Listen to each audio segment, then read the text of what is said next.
Hace un ratito me venía el título de esta homilía, me vino así, tac, reconciliarse con las paradojas. ¿Cristo Rey o reconciliarse con las paradojas? A ver, ¿quién sabe lo que es una paradoja? O sea, es como el tiempo, no sabemos definirlo, pero paradoja. Lo grande es pequeño. El que se ensalza será humillado. El que se humilla será ensalzado. Cosas así son paradojas. Dios es uno y trino. Jesucristo es verdadero Dios y verdadero hombre. Paradoja significa, a ver, no es una definición de diccionario, pero es una descripción. Paradoja significa algo así como la reconciliación de elementos que entre sí se nos presentan como opuestos o incluso como irreconciliables, como antagónicos. Ser de Boca y River al mismo tiempo. Ejemplo, eso es una paradoja. ¿Se entiende? Bien, hasta acá definición de paradoja. Decía la fiesta de Cristo Rey o reconciliación de las paradojas. A los chicos les digo, mañana explíquenle a los profesores de lengua que aprendieron lo que es una paradoja. ¿Escuchaste? ¿Qué hiciste este domingo? Aprendí lo que es una paradoja. Ajá, qué bien. Qué nivel, ¿eh? Pues bien, reconciliación de las paradojas.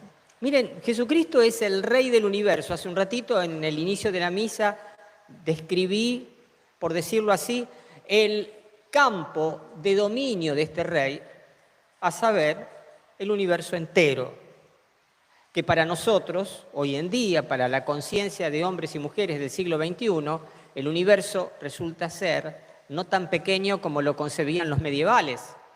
Obvio que no, mucho mayor, inconmensurablemente mayor. Pues bien, Jesucristo es Rey del universo. Pero claro, cuando indagamos sobre el significado de la palabra Rey, nos encontramos con que es una palabra cuyo campo de origen es la política, el dominio, el gobierno, la organización política de seres humanos, organización política desde la tribu hasta los estados, hasta las alianzas u organizaciones internacionales. Eso, Rey, tiene que ver con este ámbito de significados. Pues bien, Rey es el número uno en un determinado estado, el que tiene el máximo poder, la suma del poder. Incluso para nosotros que vivimos en culturas republicanas y democráticas desde después de la Revolución Francesa, en donde la división de poderes forma parte de lo fundamental de la organización, el rey en la antigüedad tenía la suma del poder de gobierno ejecutivo, la suma del poder legislativo y la suma del poder judicial. El rey legislaba, juzgaba y ejecutaba todo. Pues bien, tenemos una categoría como rey que de suyo exige para su comprensión el poder. El poder. Un rey impotente no sería un rey. Enseguida sería destituido. Enseguida. Y sabemos de las historias de destituciones de reyes a lo largo de los siglos. Pues bien, Jesucristo es rey, rey del universo. Tiene la suma del poder en sí y en cuanto a la extensión de su dominio. Y sin embargo, cuando vino a la tierra, lo que menos pareció fue un rey. No solo lo que menos pareció fue un rey, lo que menos quiso parecer fue un rey. Y miren, acá entra la paradoja que explora el Evangelio de hoy. Jesucristo está crucificado. A su derecha está el buen ladrón, a su izquierda el ladrón que lo increpa. Están soldados, los que han ejecutado la sentencia de Pilato, los que han clavado a Jesús en la cruz, los que se han sorteado sus vestiduras, los que están ahí evitando algún tipo de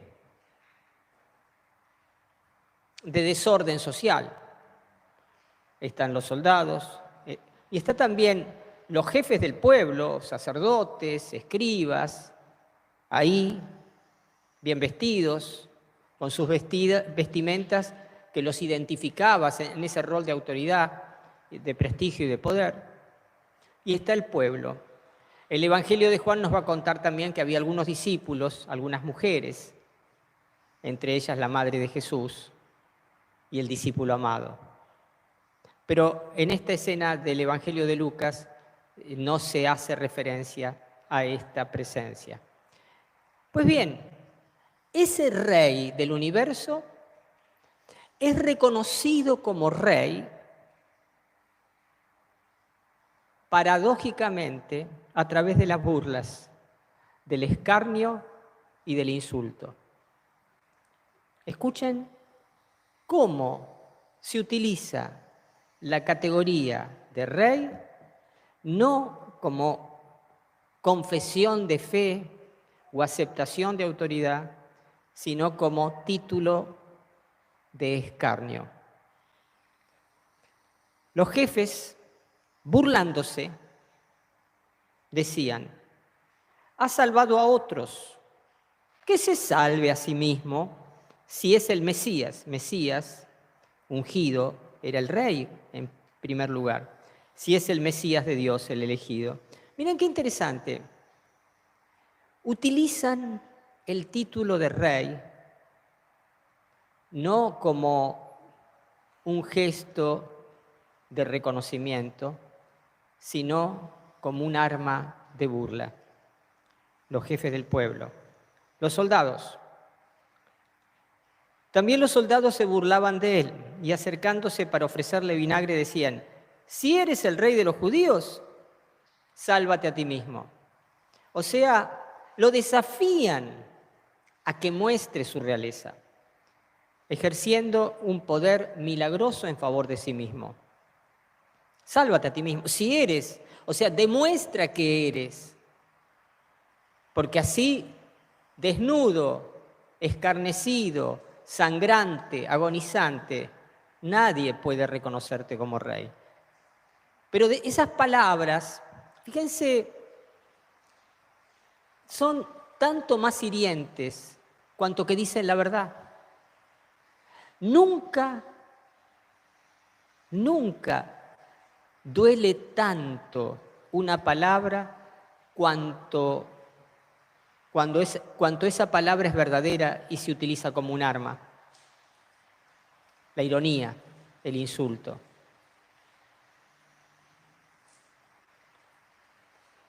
Mirá el cura. Nadie va a dudar que una cosa pueden decirla de mí o de cualquier otro sacerdote. Mirá el papá, mirá la mamá. ¿Qué mamá te mandaste vos, eh? Qué buena mamá que sos. Decime si no te dolería que te digan así y que te lo diga tu propio hijo, tu propia hija. Qué buena mamá que sos, ¿eh? ¿Estoy diciendo la verdad? ¿Sos mamá o no sos mamá? ¿Y por qué te duele si te estoy diciendo la verdad? Por el tono. ¿Y porque qué esconde el tono? Ironía, sarcasmo, odio. Pero dice la verdad. Miré qué interesante. La paradoja es que la realeza de Cristo está siendo reconocida por sus propios enemigos, pero no como un reconocimiento interior, no con un reconocimiento interior, sino como un arma mortal, hiriente. Sigue, Los jefes del pueblo se burlaban, usando la categoría Mesías. Los soldados se burlaban, utilizando la categoría expresa de rey. El ladrón, el que estaba a la izquierda, uno de los malhechores, lo insultaba diciendo: ¿no eres tú el Mesías? ¡Ja! ¿No eres tú el Mesías? Sálvate a ti mismo y a nosotros. Miren, en la historia, la realeza de Cristo por el mundo ha sido un motivo de burla y de desprecio. Pero siguen las paradojas. Jesús, frente a estos reconocimientos sombríos y odiosos, frente a estos reconocimientos burlescos que escupen la dignidad de rey que le es propia, frente a estas palabras envenenadas, aunque fueran verdaderas, frente a esto Jesús guarda silencio. Fíjense que hasta ahora Jesús calla. Y les desafío un pensamiento. ¿Qué pensaría Jesús? Ayer les hice esta pregunta en la misa de niños, en Belén, y después la hice acá también. Y un niño dijo, seguro que ignoraba todo eso, los ignoraba. Dije, bien, te acepto la palabra ignorar, siempre y cuando no tenga una connotación de desprecio. Porque uno puede ignorar en el sentido, ya está. No voy a subirme a esta moto de desprecios y de burlas. No. Es una manera de ignorar. Pero está otra manera de ignorar, que es el ninguneo. Bueno, lo voy a tomar como de quien viene. Si ignorar significa no me subo a la moto, te acepto la palabra ignorar. Jesucristo ignoraba. Si ignorar significa te desprecio porque sos despreciable y no vale la pena que yo me haga cargo de las taradeces que estás diciendo, ese Jesús no es mi Jesús. Pero ayer les digo, tuve una pequeña revelación y se las voy a compartir cuando charlaba con los niños esto. Yo pensaba, estaba en este contexto, yo pensaba que Jesús, ¿qué hacía ahí? ¿Qué le parece? ¿Qué estaba haciendo mientras se moría? ¿En quién pensaría? ¿A quién le hablaría en su corazón? Al Padre. O sea que Jesús estaría sosteniendo contra las fuerzas que se le iban con su sangre, sosteniendo su diálogo con el Padre, en la medida en que su conciencia se lo permitía, en que su respiración se lo permitía, porque la muerte por crucifixión es una muerte por desangramiento y por asfixia, las dos cosas. Es una tortura muy terrible. Digo, Jesús hablaría con el Padre, pero aquí vino la revelación. Fue así un segundo. Me acordé, se los tengo que decir cómo fue que vino esta revelación. Me acordé de las revelaciones de Ana Catarina Emmerich, que está bueno que algún día puedan leer las revelaciones de Ana Catarina Emmerich, una beata.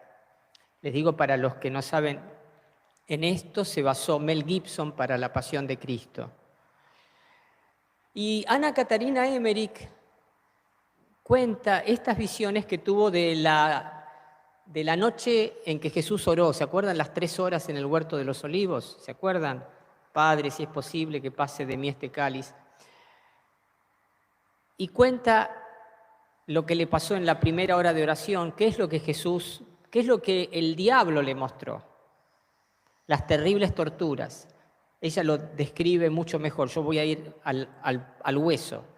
Le mostró después en la segunda hora de oración, que le provocó tanta angustia, le mostró cuál iba a ser el sufrimiento de cómo iban a terminar crucificados, muertos, torturados, los propios amigos de él. O sea, el diablo lo quería desanimar. Mirá lo que vas a hacer, tus amigos van a terminar peor que vos, es un desastre, estás abriendo las puertas al infierno. ¿Vos te imaginás la responsabilidad de Jesús frente a esto? Pero también Ana Catarina Emmerich dice que en la tercera hora de oración, el diablo le mostró nuestros pecados. Seguramente les habrá mostrado los abusos de poder, abusos sexuales, envidias, todos los pecados de la iglesia.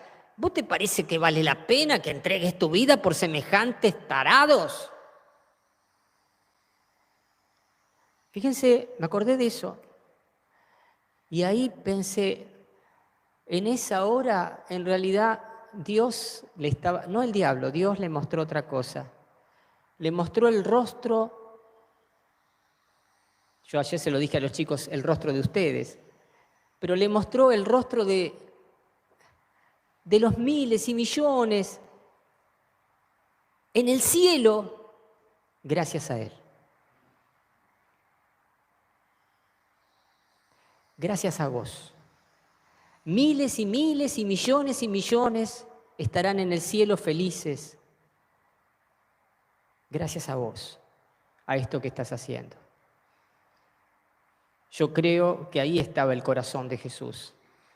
No ignorando porque, bueno, estos tontuelos no saben lo que hacen, sino enfocado en aquello que Dios le quería mostrar. Frente a esto, claro que el dolor de la burla puede a veces penetrar en el corazón. Saben que para nosotros, a ver, ¿a alguno le gusta que se burlen de ustedes? No.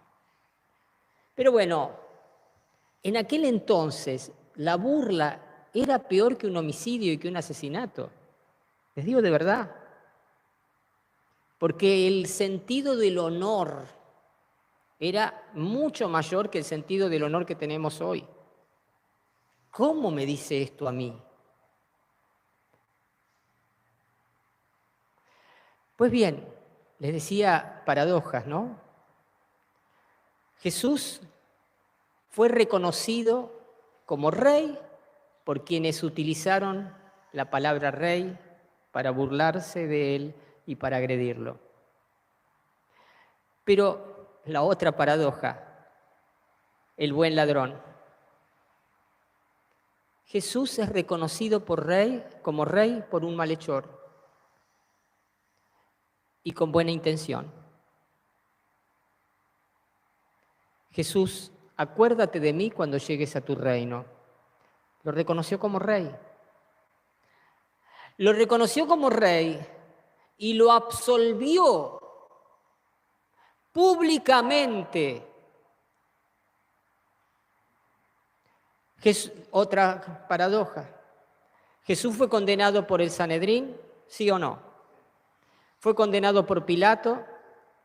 ¿Fue condenado por el pueblo que reclamó que lo linchen, que lo maten, que lo crucifiquen? Sí. ¿Fue condenado en parte también por los soldados que seguramente habrán puesto su cuota de odio en la ejecución? Sí. Y fue absuelto por un malhechor. Nosotros pagamos nuestras culpas, le dijo al otro ladrón, al otro malhechor. Pero él no hizo nada malo. ¿Cómo sabía que él no hizo nada malo?